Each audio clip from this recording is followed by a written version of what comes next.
Mathilde Forget, vous êtes coach de vie, vous avez longtemps travaillé dans les relations humaines. Elle stresse particulièrement aussi au travail, même si la cause est peut-être plus lointaine. Mais le travail lui procure un stress. Vous qui avez été RH, Oui. qu'est-ce que vous avez envie de lui conseiller? Déjà que ce n'est pas une fatalité, quel que soit le contexte dans lequel vous avez grandi, premièrement. Ensuite, soyez très fiers de vous parce que vous avez osé faire une reconversion professionnelle. Vous inquiétez pas, l'entourage plus tard sera très très fier de vous. Et je peux vous le dire en connaissance de cause parce que je suis coach spécialisée en reconversion professionnelle et je suis moi-même indépendante. Donc je suis passée par là, vous inquiétez pas. Sortie du coffre. Là, attention, là, c'est la conviction qui sort du cœur.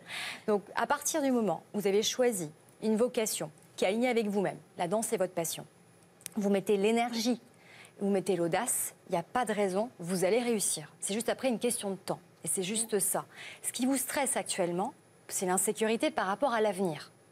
Donc ayez confiance dans votre capacité à trouver des solutions. Et aussi, dites-vous que vous n'êtes pas sans rien, vous avez un plan B.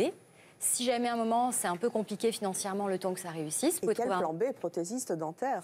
Moi, j'allais dire, déjà, prothésiste dentaire, effectivement, vous pouvez toujours revenir à votre plan initial quelque temps ou en temps partiel si besoin, ou carrément prendre un autre boulot en parallèle pour vous laisser le temps que ça marche. Parce que ça, c'est sûr que ça ne va pas forcément toujours se faire du jour au lendemain. D'accord? Après, par rapport à votre difficulté actuelle sur l'eczéma, si vous avez déjà été voir un allergologue, je vous conseillerais d'aller voir un autre. Parce que parfois, on ne trouve pas forcément une intolérance ou une allergie alimentaire ou autre du premier coup.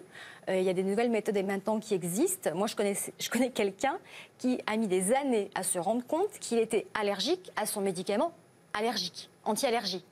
Donc quand même, vous voyez, donc c'était vraiment... Qui se vend la queue, quoi. Voilà, exactement. Donc il y a ça, et puis également d'autres témoignages de personnes qui ont été consultées un naturopathe et qui a fabriqué une crème spécialisée à base d'huile essentielle, et ça a eu des effets bénéfiques. Donc bien sûr, à vous de voir si ça vous convient, et puis attendre un petit peu de temps avant de voir si ça vous convient ou non.